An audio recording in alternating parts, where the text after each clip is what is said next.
Ya, entonces voy a ir explicando todo el proceso y al final vamos a ceder palabras a todas las dudas que tengamos, ¿no ve? Seguramente aquí ya tenemos gente que ya tiene experiencia inclusive, ¿no? Gente que ya ha construido 1 o 2 invernaderos. También habrá gente que recién va a construir un invernadero. Entonces, para todas esas personas va a ser, digamos, van a salir de la duda, de todo, tal vez un poco de conocimiento, de aquí ya se van a ir con una idea cómo deben hacer. Hoy en día estamos viendo el PAR ha lanzado varias construcciones en varias asociaciones. Entonces, para que ustedes de aquí, si son presidentes en sus asociaciones, ya digan a sus señores, esto tiene que ser así, así nos han recomendado y no vamos a cometer errores en la construcción para luego tener problemas tanto entre los beneficiarios y tanto con la empresa constructora o con el seguidor del proyecto, que es un técnico del PAR, ¿no? Entonces vamos a iniciar con el taller, ¿ya?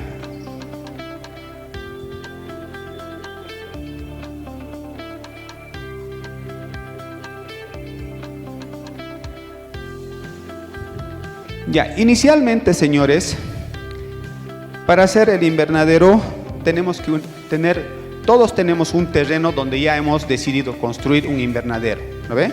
En lo posible, ese terreno tiene que estar libre, ¿no ve? Libre, donde no haya plantaciones, en lo posible, digo, ¿no? Porque mayormente un beneficiario muchas veces ya tiene plantación de rosas, ya tiene, ¿no? Trabajado el terreno y dice, no, yo voy a construir aquí donde están mis rosas, yo quiero que me lo construyan, ¿no? Entonces, ese problema también es, en la etapa de la construcción nosotros hemos tenido varios líos. ¿Por qué? Cuando una persona ya tiene rosas, tiene sus postes, tiene sus alambres, entonces para construir, ¿qué pasa? Destruimos todo eso porque hay que montar las cerchas, hay que cavar. Entonces, ¿qué pasa? El beneficiario, que me lo están destruyendo mis rosas, todo. Es un problema, ¿no ve? En lo posible, los nuevos que vamos a construir, hay que tener un terreno que no haya todavía plantaciones, ¿no ve? Porque es un proyecto a futuro donde seguramente con el PAR, después viene la plantación, luego el riego tecnificado y sucesivamente, ¿no ve? Entonces, en lo posible, porque luego llegamos a tener problemas con los beneficiarios. El constructor, los trabajadores se pelean con el dueño porque se lo han destruido rosas y que quieren que se les reponga, ¿no ve? Entonces, eso, inicialmente tener un lugar, un área donde, de acuerdo al proyecto, si es un invernadero de 3 naves, hay que tener un área de 18 por 24. Es un invernadero que manejan y es recomendable eso porque entran 3 naves y está más o menos adecuado. Por ejemplo, los invernaderos que nosotros hemos hecho en Okusuru, de 56 invernaderos, es 24 por 18. Justamente entran 3 naves, ¿no ve? Entonces, eso, inicialmente para un invernadero. Después, una vez que definidos, cuando ya viene la empresa, lo que se hace es el replanteo general, ¿no ve? El replanteo general es simplemente cuando a nosotros nos dan los planos, o en el proyecto ya tenemos planos, donde dice 18 de largo, 24 de largo y 18 de ancho, ¿no ve? Entonces, eso hay que llevarlo al terreno, hay que replantear las zapatas. ¿Y cómo se replantea? Lo primero que hay que siempre en las 4 esquinas se tiene que poner caballetes. ¿Por qué? El replanteo tiene que estar bien simétricamente cuadrado, por la situación de que se trabajan con material que tienen ciertas medidas y son limitados, que es el plástico, ¿no ve? Entonces el plástico tenemos el máximo ancho es 420. Entonces de ahí más ancho se podría, luego vamos a explicar cómo, pero digamos el comercial, el máximo es 420. Entonces, en ese sentido, los planos, cuando se hace el replanteo, tiene que estar bien en escuadra. Por eso lo que hacen los constructores, se pone hilo a cada lateral, ¿no? Y cuando se inicia, primero se plantan los 4 postes para que todo esté en escuadra, ¿no ve? Y la escuadra ya el constructor se encarga de sacar. Ahora, hemos hablado cómo debemos construir. La ubicación. Nosotros en este proyecto que hemos ejecutado en Okusuru, bueno, era el primer proyecto, hemos construido como, o sea, como el beneficiario tenía el terreno.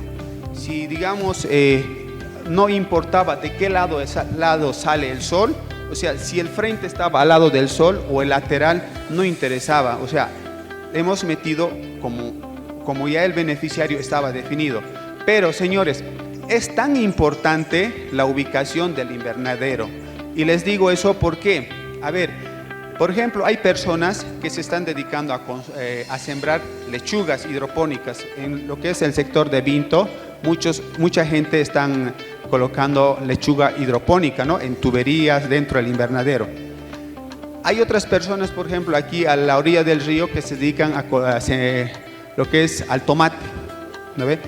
Entonces, ¿por qué les digo? La dirección del invernadero es importante. ¿Por qué? ¿Qué es lo que hace el invernadero cuando nosotros construimos? Es captar la calor del sol y cuando se enfría, cierran las cortinas y esa calor se tiene que mantener durante la noche, ¿no? En el tomate eso es importante porque el tomate requiere cierta temperatura, mantener una cierta temperatura para que puedas tener buen producto. Pero si el sol sale, por ejemplo, del este, ¿no ve? Y el invernadero está, el lado largo tiene que dar a la salida del sol para poder captar mayor cantidad de calor, ¿no ve? Pero si nosotros el invernadero le ponemos el lado largo al otro lado, entonces ¿qué es lo que está pasando? Estamos captando menor calor. Entonces no vamos a llegar a adquirir buena producción. Eso hablando de tomate. Eso varía mucho qué es lo que quieres plantar. Pero resulta también casi lo mismo en las rosas. Por ejemplo, la experiencia que nosotros hemos tenido en Ocusuro, ¿no ve? Hemos construido donde ya habían rosas, inclusive ya cosechaban, ¿no ve? ¿Qué es lo que pasa? Las rosas cuando ya está dentro del invernadero cambia todo, la producción, o sea, es de mayor calidad. Todo eso es por el cambio de temperatura que se genera dentro del invernadero.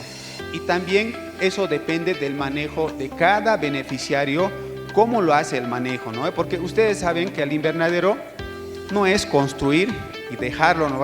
Lo plantas y ya está.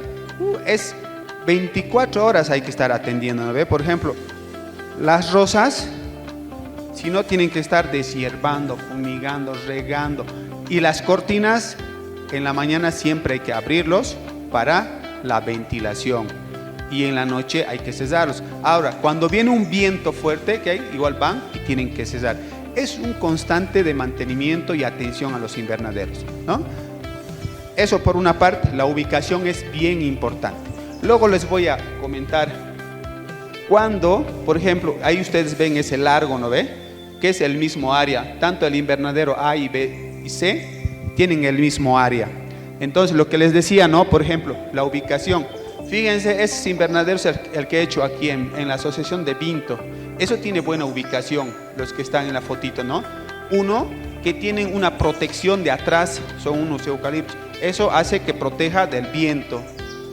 Y también el sol cuando salga justamente le va a dar al techo, ¿no? Y cuando se entra, igual le da lateralmente.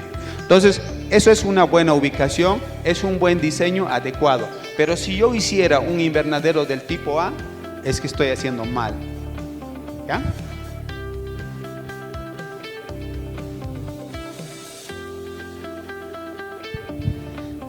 Ya, vamos a pasar a lo que es la etapa del vaciado de las zapatas, ¿ya? A ver, en Ocusuro nosotros hemos hecho todo lo que son las zapatas de hormigón ciclopio. De mi parte, la mejor recomendación es que las zapatas tienen que ser de hormigón ciclopio. En Vinto hemos hecho zapatas, en las especificaciones técnicas lo han puesto hormigón armado. Y eso era una pelea, ¿no? Ya estaba licitado así, no querían cambiar.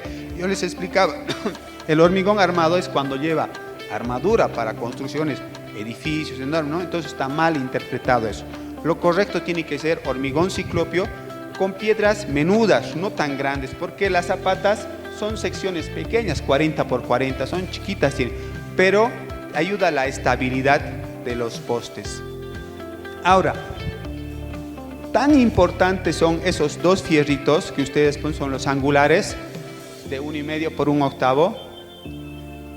Estos angulares, señores, las que nosotros hemos usado de 75 centímetros de largo, que es una dimensión, digamos, adecuada para este tipo de invernaderos. Y lo importante de estos, señores, son estos ganchitos que ustedes ven, de 5 centímetros. Ahora les voy a decir, nosotros en Okusuru hemos hecho así, estos son los planos de Okusuru, con bolillos, ¿no ven? Entonces, esos ganchitos, cuando se vacían las columnas, ayuda a la estabilidad del poste, pueda fraguar y eso ayuda a la rigidez mismo de las columnas. Pero, que a lo contrario en Vinto, no tenían esos ganchitos.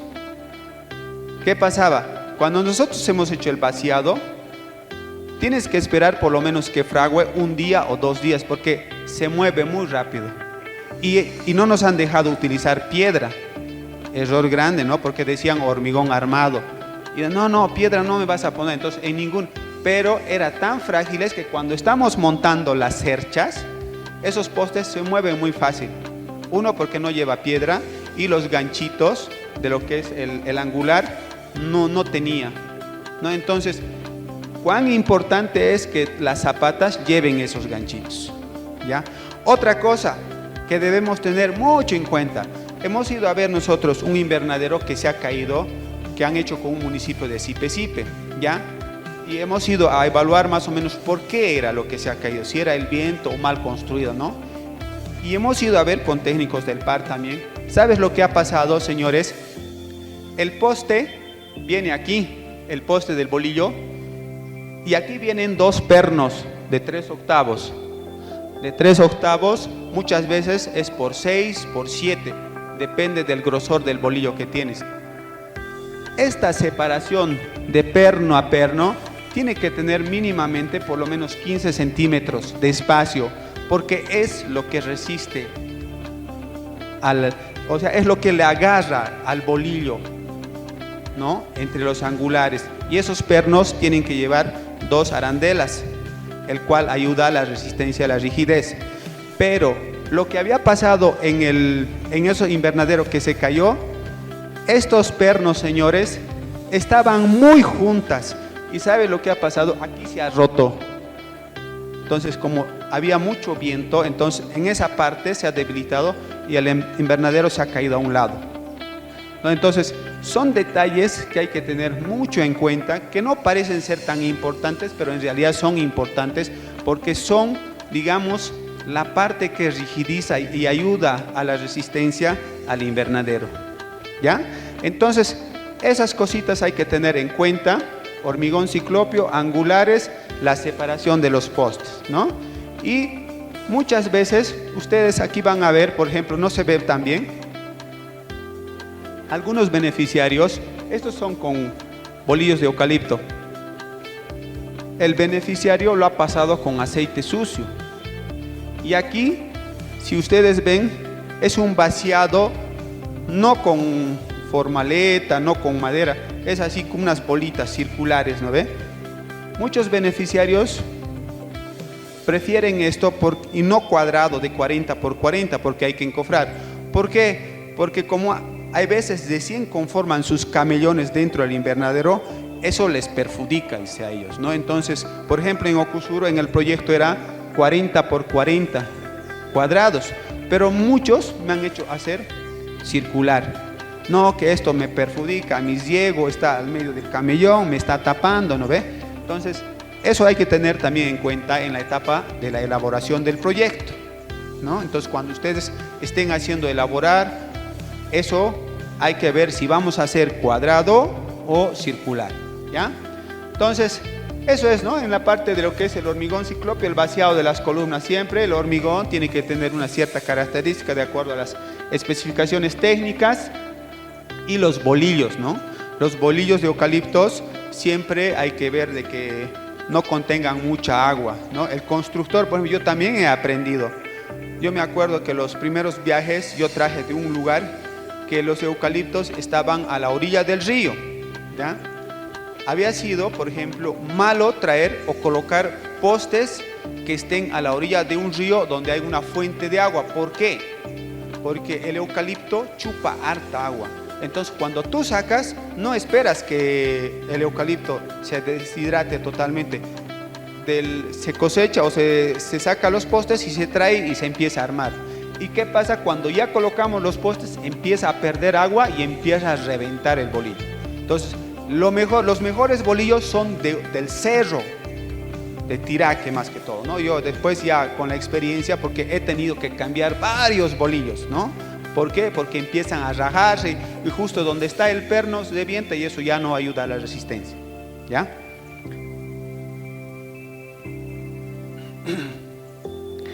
Bueno, el siguiente paso que se hace es el armado de las cerchas, ¿no? Este proyecto que les estoy hablando es de puro bolillos de eucalipto. También hay con cerchas, o sea, que de madera cesada, de almendrillo, ¿no? De 3x2. Como podemos ver un poco, ahí se ve la volqueta descargando las cerchas. Para hacer las cerchas, señores, lo que se hace es un molde en el plano.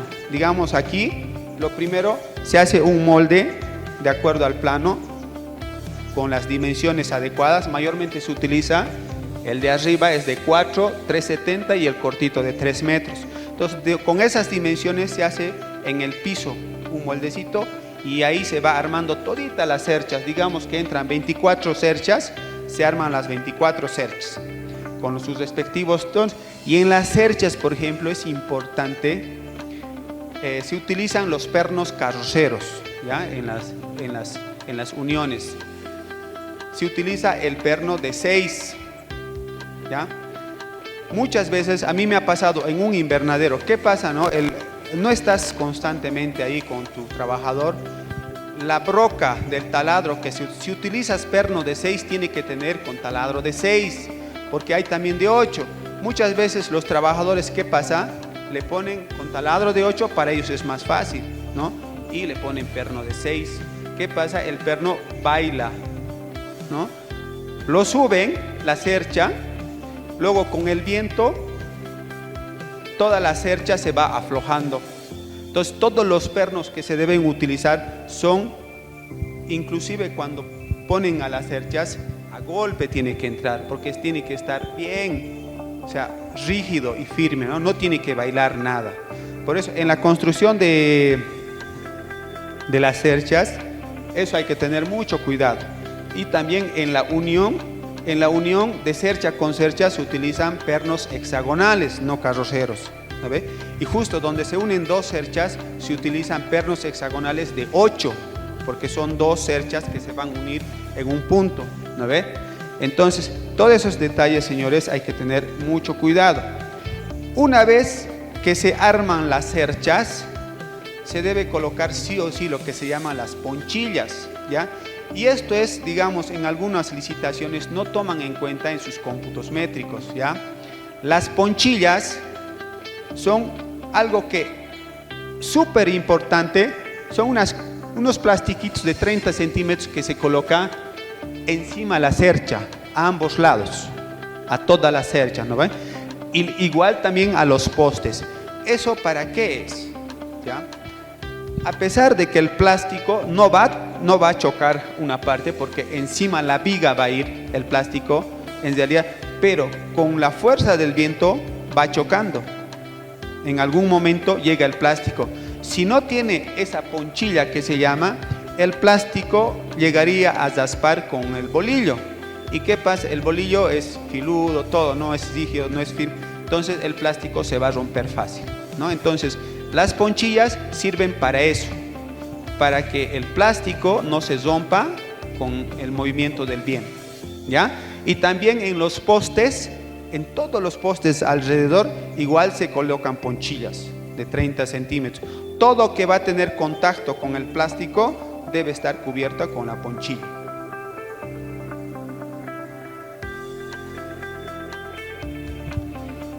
El siguiente paso, una vez que ya armamos las cerchas, empezamos a hacer lo que es todo el vigueteado o las correas que se llaman, ¿ya? En esta parte, lo más importante que hay que tener en cuenta, señores, es la madera, ¿no ve? La madera, muchas veces, por ejemplo, una licitación que han hecho en Tiquipaya el año pasado, han puesto almendrillo negro, ¿ya? El almendrillo negro es una madera muy dura, muy resistente. De todos los almendrillos es el mejor, pero es el más caro, ¿no? La viga de 6 por lo menos está 120, 100, y no se consigue en gran cantidad, porque eso lo traen de Santa Cruz. En el lado del Beni no hay el negro. Si hay también es poca cantidad, ¿no ven? Por ejemplo, cuando yo he construido en Opcosuro he tenido problemas con los beneficiarios. Yo he ido a la barraca y he dicho quiero almendrillo, pero no decía si era almendrillo. Hay 3 tipos de almendrillos y todos los que conocen. El negro, que es el más caro y el más resistente, el amarillo y el rojo, ¿ya? ¿Qué ha pasado cuando llegan las vigas? Lo primero, los que ya conocen saben, ¿no ve? Lo primero que no es madera blanca es. Entonces han hecho una comisión de la asociación y me han pedido, ingeniero, ¿de dónde está comprando la madera? Aserradero Colque. Han ido ellos, por favor, a ver, justo llegó el camión para Ocusuro. Quiero la documentación y todo, ¿no? Tienen una certificación que es el CEFO. Entonces ahí decía almendrillo, ¿no? Entonces, vale. Muchas veces hay que tenerlo claro eso. Cuando digamos una asociación quiere una madera específica, tienen que especificarlo bien para no tener problemas. Si pone solamente almendrillo, el constructor va a decir, señores, aquí está la certificación, dice almendrillo y no dice qué color, ¿no ve? Entonces, eso para evitar. Es bien importante en lo que son las vigas, que las vigas no tengan ojos. ¿Por qué? Porque si tienen ojos, al hacer mantenimiento, nosotros mismos, ¿no? Como constructores, todos los trabajos suben arriba para techar, para todo. Lo primero que pasa en el ojo se rompe y chao, ¿no? Se cae. En esta parte de lo que es todo el armado de las correas, a ver, hay 2 tipos de invernaderos a las que yo he tenido, a las que yo he construido.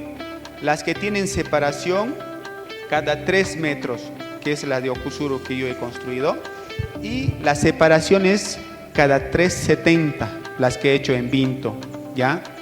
Ahora, recabando algunas informaciones que yo estoy accediendo y estoy haciendo, lo aconsejable, señores, es cada 3 metros. ¿Por qué? La sección que se utiliza, por ejemplo, de la viga es de 3x2, ¿ya? Para un peso, digamos, de 80 kilos, 60 kilos que pesan un trabajador, a una separación de 3,70, la viga no resiste. Yo he tenido 2 accidentes, uno aquí en Vinto y otro, aquí en Tiquipaya se me ha caído un trabajador porque se ha roto. No porque, digamos, la viga no servía, sino que el peso y esa separación es demasiada, ¿ya? Y aparte de eso, digamos, la sección de la viga es muy delgada ya.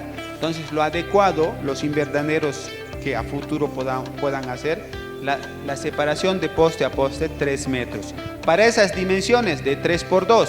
Ahora, si queremos hacer de 3,70, 3,50, habrá que aumentar la sección de la viga, la correa, ¿no? Para que no pueda suceder. Porque una vez que ya construyas y cuando el plástico se te arruine a X tiempo de su vida útil, hay que cambiar el plástico, ¿no? Entonces para eso tenemos que subirnos arriba y sacar el plástico, sacar todas las maderitas con las que se ha asegurado y tenemos que cambiar. Entonces para eso las vigas tienen que ser resistentes, ¿no?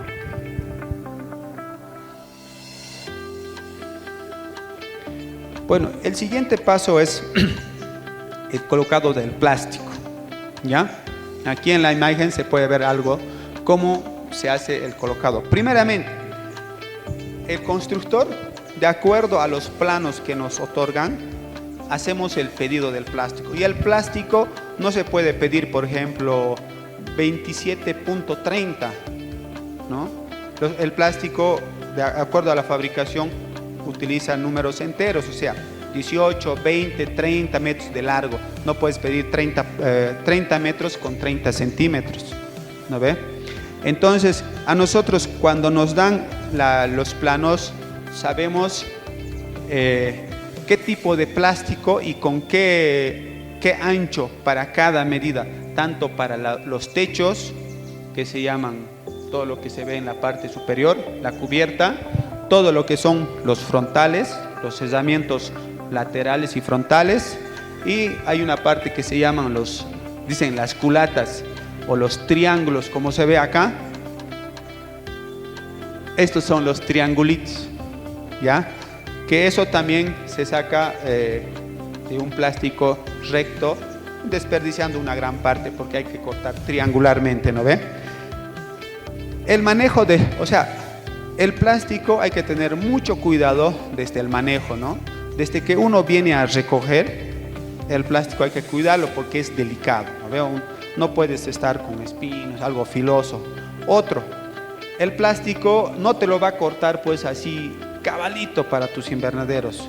Si es 24, te va a dar tal vez en un rollo 2, ¿no ve? En rollo. Entonces, ¿qué es lo que tienes que hacer como constructor? Tienes que ir a cortar el plástico, ¿no? Y se debe cortar en un lugar bien adecuado donde no puedas dañar al plástico, ¿no? Porque se daña muy fácil y para cortar tienes que tener espacio bien y manejar bien. Una vez que tú cortas el plástico, el procedimiento del colocado del plástico tiene también. Inicialmente uno puede ir colocando el canal, ¿no ve? Cuando son 3 naves, por ejemplo, tenemos 2 canales. Entonces, inicialmente tienes que colocar los canales. Luego se va colocando los baberos, que es esta parte que ustedes van a ver, que es algo fijo, el babero. Y para eso, alrededor de todo el invernadero, se coloca el alambre galvanizado. El alambre galvanizado bien tesado. Y ese plástico que ustedes ven tiene que ir enterrado abajo y tapado con tierra, ¿no ve? Porque es fijo, es el único, digamos, que no se va a mover, siempre va a estar fijo, ¿ya? Después de colocar eso, hay que empezar a colocar lo que son las cortinas tanto frontales y laterales. Y luego recién se coloca el techo. Y el techo no se coloca cualquier día, ¿no? El techo, para colocar el techo, tiene que estar soleado. ¿Por qué? Si yo, por ejemplo, jalo el techo ahora, así que no está mucho sol, lo voy a jalar, lo voy a tesar bien, pero cuando va a venir un buen solazo, entonces mi techo va a quedar así, todo. Entonces, en un día soleado, el plástico se dilata. Entonces es bueno para tesar y queda bien tesadito. Eso es importante, pero todos los beneficiarios, el techo me lo tienes que hacer bien, ¿no?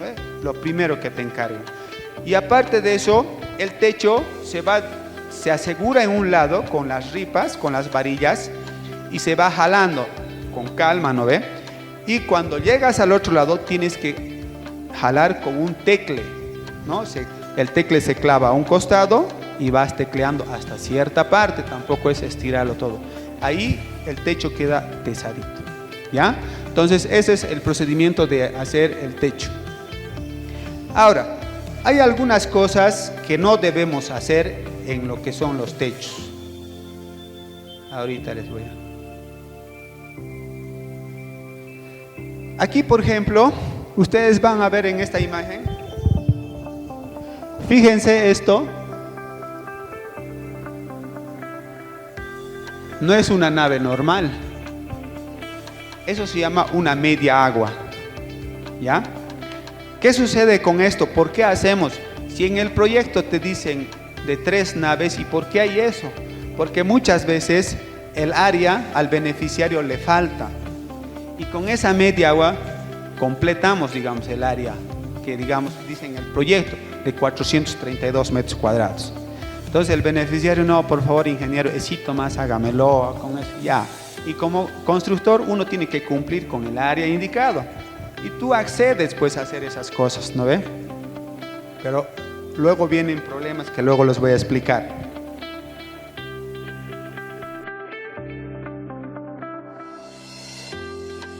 Bueno, un poco les voy a aquí les voy a explicar lo que es un presupuesto. Netamente este es un presupuesto de Ocusuru, el que ahorita está en la licitación, ¿ya? Al cual mi persona pensaba presentarse, porque bueno, ya los conozco muy bien y todo lo demás, ¿ya? Miren, yo he sacado los precios reales del mercado actual y a mí, por ejemplo, en estos precios me sale 1.224.000, ¿ya? Y he visto el precio referencial que ellos tienen es 1.044.000 bolivianos, entonces yo estoy muy por encima, ¿no? Y les voy a comentar posiblemente por qué, ¿ya? Justamente, miren, fíjense aquí, por ejemplo, son 9 ítems y los más importantes, por ejemplo, de estos proyectos, donde es el recurso más fuerte, es en el plástico, tanto en la cubierta, en los cerramientos y en la madera. Ahí es digamos, el presupuesto fuerte de los invernaderos. Ya. Aquí les voy a comentar, por ejemplo, lo que no debemos hacer como los beneficiarios que seguramente van a construir ustedes. Fíjense aquí el error que también yo he cometido por hacer caso a un beneficiario. He construido un invernadero de 72 metros de largo por 6 de ancho. ¿Ya? Es una nave en el cual solo entraban 3 filas de rosas. ¿Ya? Pero el beneficiario, como ya no tenía terreno, sí o sí, estaba dentro del proyecto y él quería que se haga sí o sí, ¿no? Entonces ha venido hay un seguidor siempre, ¿no? de la asociación, ha venido autorizado y le hemos metido. Hemos entregado, antes de la entrega definitiva, ya estaba con rosas, ha regado. ¿Qué ha sucedido? Como es tan largo y solo lleva 2 centraleras. ¿Qué son las centraleras? Son estos, miren, aquí se ve un poquito. Es una columna larga de 4.50, el que va, digamos, al pico, a la nave, ¿no ve? Solo lleva 2 de esos. Entonces, ¿qué ha sucedido con este invernadero? Que apenas hemos terminado de construir, se ha ido inclinando a un lado. ¿Por qué? Porque solamente tenían 2 postes que le ayudaban a la resistencia, ¿no? Se puede hacer, o sea, no es que no se puede hacer, pero no es aconsejable. Si quisiéramos hacer, y hay algunas personas, estoy seguro que estas asociaciones ya están pensando, en mi terreno solo entran 2 naves, en el mío solo 1, en el mío 3, así es. Todos, en la mayoría es siempre, en el mío no, tiene que ser media agua, sí o sí, no hay de otra. Entonces, si vamos a construir de este tipo en alguna situación, hay que meterle por lo menos varios centraleras, 1, 2, 3, 4, para que no pueda suceder lo que ha sucedido. ¿Ya? Eso, digamos, para futuro, para no cometer errores. Luego el beneficiario que no, que me lo tienes que poner, es más, ¿no? Él no está conforme. Miren, eso es lo que les hablaba hace rato de la media agua, ¿no ve? Justamente aquí está la media agua y en el plano aquí se puede ver un poco. Esta es la media agua. Mire, aquí continúa una pequeña nave más, ¿ya? Ahora, a ver, ¿saben por qué no es recomendable? Porque también es entrar en conflicto con el beneficiario. Como constructor, nosotros una vez concluidos, él tiene que firmar un acta en el cual diga, yo estoy conforme, listo. Recién cobro de ese invernadero, ¿no ven? Pero ¿qué ha pasado con este invernadero? Él, de hecho, hágamelo una media agua, con eso cubro mi área. Hemos hecho. Pero hay un problema en la media agua. El plástico hemos dicho que viene de ancho de 4.20, el máximo ancho. Y cuando tú haces una media agua, necesitas 3.70 más 3, más o menos unos 6 metros de ancho, un plástico de eso. Entonces, ¿qué es lo que haces? Haces una unión. Aquí vamos a tratar de dibujar uno, pues, más o menos.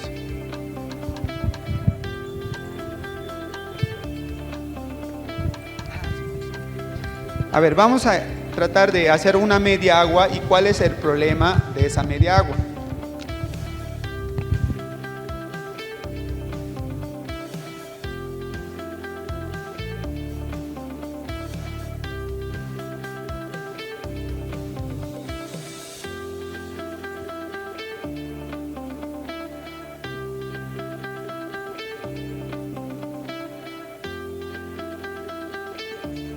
Ya, esta es la media agua en este punto. Cuando nosotros, aquí va una viga, aquí va una viga y aquí una viga, ¿ya? Entonces, esto más o menos es de 370. El plástico viene por encima. A ver, primero tiene que ir el plástico de la media agua, va por aquí y se asegura aquí atrás, ¿ya? Ahí con una ripa en este punto, clavas, no hay problema. Pero el plástico de arriba viene por acá. Ya no puedes asegurar aquí atrás, entonces la tienes que asegurar encima de eso. ¿Y con qué aseguramos el plástico? Con clavo, envuelto a una varilla y con clavo, ¿no ve? Y en ese punto, cuando todo el agua cae, empieza a filtrar, porque el clavo está cada seguidito, ¿no ve? Entonces empieza a producirse la filtración y empieza a humedecer a la viga y empieza a podrirse la viga. Lo primero que el beneficiario se va a quejar es que no, todito el sector empieza la filtración del agua, ¿no? Entonces no quiere firmar el acta, no, solucionémelo. Entonces, ¿cómo se da una solución? Hay un material también que luego lo van a explicar ellos, que es como un masking que se puede colocar encima de todos los clavos, pero igual no te olvides que el clavo calienta, ¿no ve? Calienta con el sol y va quemando. Entonces también hay otro método que posteriormente ellos lo van a explicar, que es haciendo la unión con plásticos, ¿no? El soldado, el planchado, que también tienen esa técnica, ¿no? Entonces son esos factores que suceden muchas veces en la etapa de la construcción.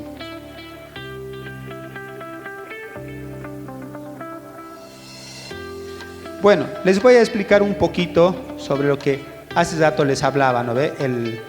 El presupuesto general de un proyecto y qué es lo que está pasando, porque fíjense, por ejemplo, el año pasado yo he tenido que entrar a un proyecto donde han rescindido contrato con una empresa, ¿no? ¿Qué está pasando con las empresas, por ejemplo? Recién ayer, antes de ayer, yo me he presentado a Combuyo, por ejemplo, a un proyecto de invernaderos, que eran 20 invernaderos con pura cerchas, o sea, de madera cesado, no bolillos. Hay muchas empresas nuevas, recién creaditas, y presentan sus propuestas muy bajas, pero no toman en cuenta ciertos costos que son muy importantes en el invernadero, porque para meterte a construir invernaderos tienes que tener plata, porque el plástico es caro, la viga es caro, ¿no ve? Por ejemplo, para un proyecto el que han licitado, que es 540.000 de Combuyo, o sea, tienes que tener por lo menos 200.000 para poder enfrentar ese tipo de proyectos, por el plástico y por la madera, ¿no ve? Que el plástico y la madera no te dan al fío, o sea, tienes que pagar y arrancar. Y si no tienes plástico y madera, el invernadero no avanza, ¿no? Entonces, les voy a explicar un poquito el presupuesto general de Ojusuro que está ahorita licitado en la página, ¿no? Les he indicado, por ejemplo, yo, en mi presupuesto me sale 1.224.000. Hay ciertas cosas que no están correctas. Por ejemplo, les voy a decir,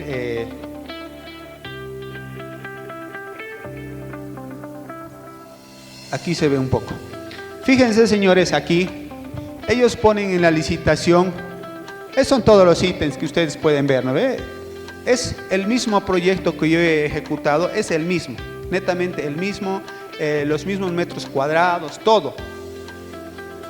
Aquí hay una cosa, el presupuesto más grande, como les indicaba, es en la cubierta agrofil y el cesamiento. Aquí dice 1 y aquí dice 1, ¿no ve? Entonces, las empresas que se presentan no analizan ese punto, Y eso es importante analizar. ¿Por qué? Porque allí es donde te la juegas. Puedes entrar a un proyecto y rescindir contrato, y quien sale perdiendo eres tú como constructor, ¿no ve? Entonces, en esos puntos, señores, muchas veces los que elaboran los proyectos en el plástico, los cómputos métricos que ellos utilizan no son tan reales como debería ser. Un ejemplo les voy a decir. Ellos utilizan, por ejemplo, cuando el largo es, por ejemplo, 24, en sus cómputos métricos utilizan 24, el plástico. ¿Eso qué significa? Que tú, de poste a poste, en el poste tendrías que clavar sin hacer hay que hacer una envoltura de 50 centímetros a cada lado y recién poder clavar. Entonces, esos 50 centímetros, el constructor la tiene que absorber. No ve. Por ejemplo, cómputos métricos, ponchillas no se toma en cuenta en los cómputos métricos que ellos están haciendo. Ahora les voy a mostrar cómo están los precios unitarios. ¿Por qué a mí me sale 1.220.000 o 222.000 en Okusuro? Y bueno, yo pensaba presentarme, pero no me voy a presentar porque el presupuesto es muy bajo. Miren, señores, yo he sacado los cómputos métricos de Okusuro. Estas cantidades deberían estar en lo que ellos elaboran sus precios unitarios, los cómputos métricos del plástico. Por ejemplo, a ver, no se ve mucho, pero aquí un poco les voy a leer yo. En lo que son sellamientos, en Okusuro es 24 por 18, ese es 24 de largo y 18 de ancho de 3 naves, ¿ya? En los laterales, lo correcto tiene que ser 25 de largo y el plástico 4 de ancho, 25 por 4. Eso es cortina lateral, ¿ya? 2 veces porque va a cada lado. Después tenemos las cortinas frontales, que es 18, pero el cómputo métrico tiene que ser 19. 19 por 4 porque es 4 de ancho y por 2 piezas porque son frontal, son 2 piezas, ¿no? Después va, esto es algo que siempre se olvidan, y me acuerdo yo cuando en Okusuro no estaba tomado en cuenta los triángulos, o sea, no había ese cómputo métrico. Yo hablé con la asociación y quise hacer un contrato modificatorio, cosa que tampoco no aceptan, ¿no? Entonces, ¿qué tiene que hacer el constructor? Lo tendrá que absorber. Eso está mal, ¿no ven? Entonces, los triángulos que les he explicado, esos que también lo llaman las culatas, salen, por ejemplo, para un frontal 19 por 370. De esa medida sale un frontal del triángulo, ¿no ve? Entonces hay que utilizar también ese cómputo métrico. Entonces, para todo lo que es el sellamiento de 432 metros cuadrados, necesitamos un plástico de 422.3 metros cuadrados, ¿ya? Eso por una parte. Ahora, los cómputos métricos para la cubierta. La cubierta es todo aquello que podemos ver, ¿no ven? Y en la cubierta tenemos, por ejemplo, techo norte se llama, o techo final. Ese, ¿saben cuál es? Es el, a ver, les voy a explicar. Aquí se ve un poco. Es este techo. Ese techo es el más largo de todos, ¿ya? Porque es el único que empieza de acá y termina. Los demás tienen unos cortes. Aquí tienes una canaleta. Esto sale de más corto. Este plástico sí o sí tiene que ser de 420 de ancho, ¿ya? Entonces, eso, por ejemplo, aquí en el cómputo métrico está techo norte, 25 metros de largo, porque para asegurar a ambos lados, y por 420 de ancho. Tenemos una pieza. Después tenemos otro techo norte, 25 metros de largo, 370. Eso 370 porque aquí ya es más corto, porque aquí tienes una culata, entonces ya no es 420, solo te entra plástico de 370. Pero aquí vamos a utilizar un plástico de 4, porque de ese plástico se saca el canal. ¿Ya? Entonces, tenemos del techo norte 370, 2 piezas. Fíjense, 1, 2 piezas. ¿Ya? Después tenemos el techo sur, 25 por 4, de donde va a salir el canal. ¿Ya? ¿Cuántos canales? 2. Entonces, tenemos 2 techos de ese tipo. ¿No ven? Y al final tenemos un techo sud, que se llama estito de acá, el solito. ¿No ves? Eso sale igual de 370. Entonces, esos cómputos métricos, señores, sale 582.5 metros cuadrados. Ahora, estas cantidades tienes que poner pues aquí en tus precios unitarios, señores. Mira, en la cubierta Agrofil se tiene que tomar esas cantidades, y en las licitaciones que hacen no hay esos cómputos métricos, lo ponen uno global. Si tú pusieras en las licitaciones aquí, por ejemplo, dices cubierta 50 metros, 100 metros cuadrados, lo que sale a las empresas, yo creo que pueden presentar buenas propuestas y no de bajarse un montón, luego ejecutar mal el proyecto, ¿no? O llegar a rescindir contratos, lo que ha pasado aquí en Tiquipaya, han rescindido contrato, en Vinto han rescindido contrato. Es por esas situaciones que no están analizando bien sus costos. Y también el fierro, en los precios unitarios, señores, cuando una empresa hace su propuesta, por ejemplo, miren, fíjense, muchas personas ni siquiera se fijan ni cuánto cuesta el plástico, o sea, no. Por ejemplo, del 2019 que he hecho 20 en Okusuru, a la fecha el plástico ha subido 20 centavos o 10 centavos, lo que suba en el plástico incide mucho en el presupuesto, porque el plástico es harto, en metros cuadrados estamos hablando, incide harto. Que suba 20 centavos, pucha, ya te afecta harto, ¿no? Entonces, todos esos precios, por ejemplo, no puede ser, yo aquí hacía la comparación, fíjense, yo el 2019, 2020, cada invernadero de Okusuru costaba 25.914 bolivianos, con las mismas características que está ahora, el mismo, todo lo mismo, el mismo error en el cómputo, todo lo mismo. Ahora lo han rebajado.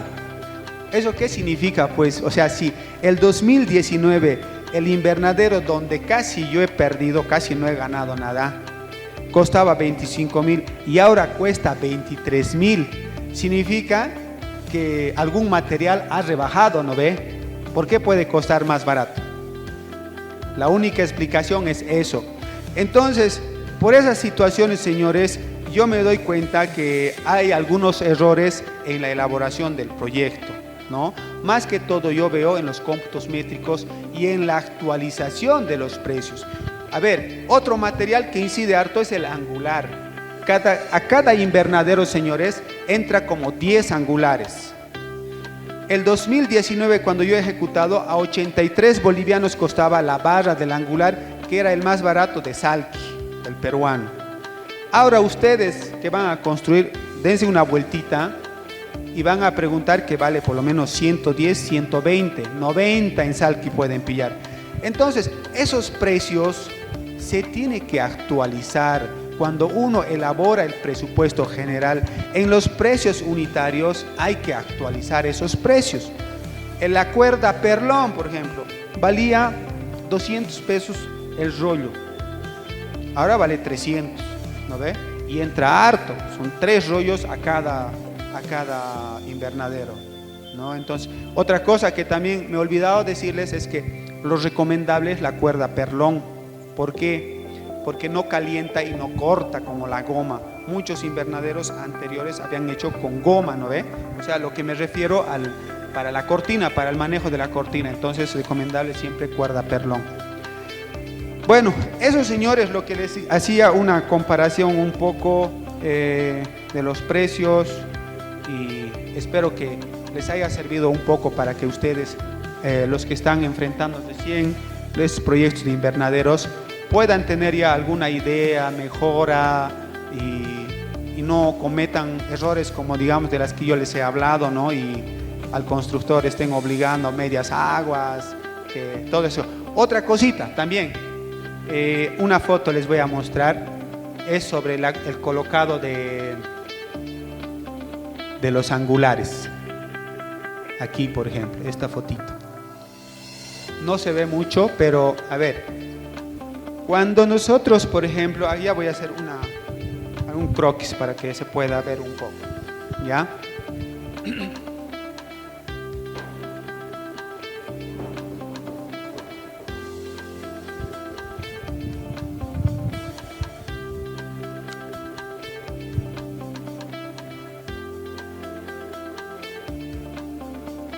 Digamos que este es nuestro invernadero y todos los postes que van a este lado.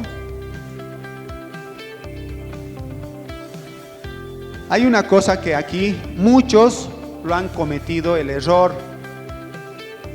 Se ubican que esto es la zapata, ¿no ve? Cada zapatita, y el poste más o menos va a ir aquí y el angular va aquí.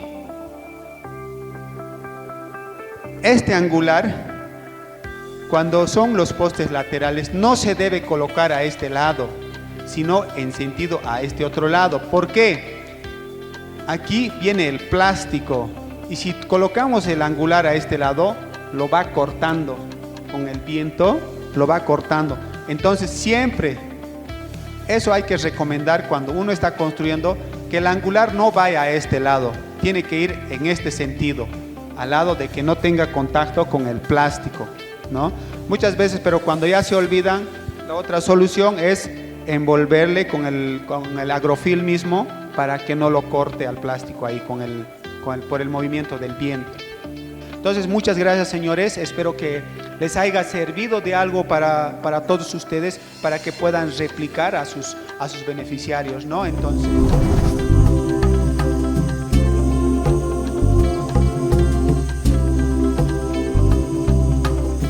Bueno, Flor de Empresa fue creada en febrero del 84 como una empresa dedicada exclusivamente a la agricultura, produciendo flores frescas de corte, hortalizas y otros cultivos.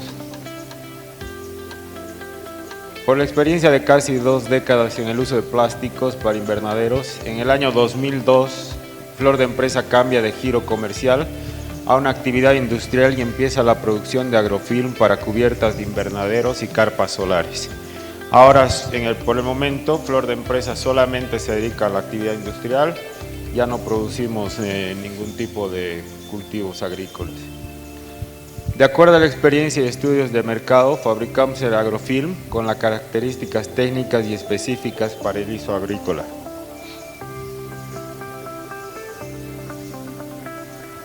En la producción de nuestro producto se utiliza materia prima de muy alta calidad, tanto como el polietileno, el estabilizante contra rayos UV y como el de los colorantes de tonos definidos.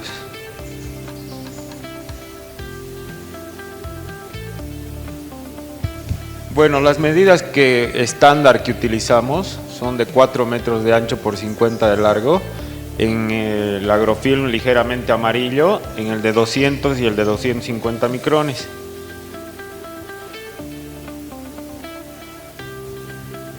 Además, podemos fabricar otras medidas. Podemos ir en el ancho desde 1 metro hasta 450 y podemos ir en el espesor en micrones desde 100 hasta 350 micrones.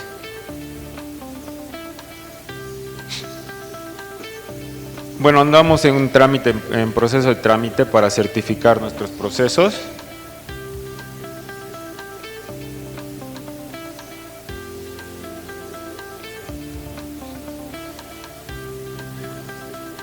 Usos que se le puede dar al agrofilm es cultivos de rojas bajo invernadero, cultivos de claveles, cultivos de hortalizas, lechuga.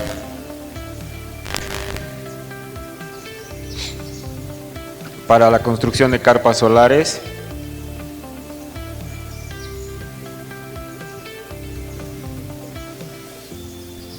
Carpas solares para producción de hortalizas, plantas ornamentales, medicinales y aromáticas. Para cabras hidropónicas en diversos cultivos, aquí podemos usar el agrofilm negro. Para enraizamiento de plantas en general.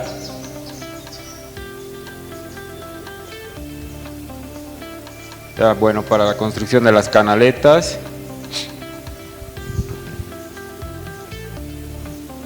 Plafones para el cultivo de rosa en invierno.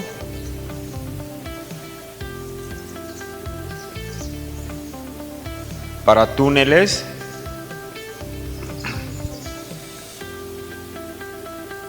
Para acolchados en plantación de frutillas. Esto ya se utiliza bastante en los valles cruceños. Este es el agrofilm, el negro podemos usar o el blanco también.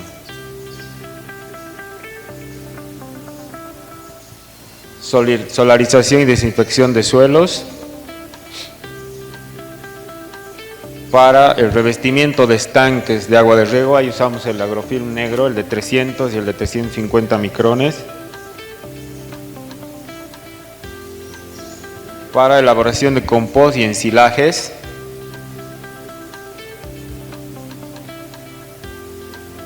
Y biodigestores. Esta es una cortesía de la GTZ que hacía hace unos años los biodigestores. Para presas en cola de minería, para la construcción, revestimiento de pisos, cimientos, losas y caminos en construcciones civiles. Bueno, nuestro producto pasa por un estricto control de calidad. Y tenemos el asesoramiento pre y postventa. También la capacitación sobre la prevención del agrofilm. Además, otros productos que comercializamos, no los producimos pero sí los comercializamos, es la malla semisombra. Tenemos de 35, 50, 65, 80 y 90% de sombra.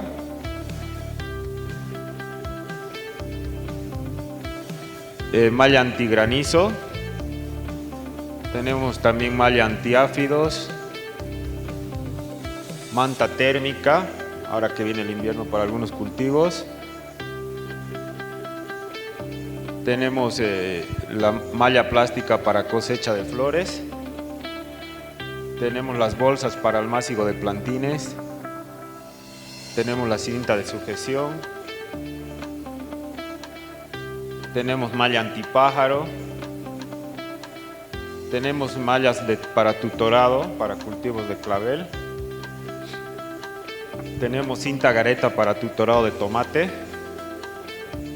Tenemos cordel de malla.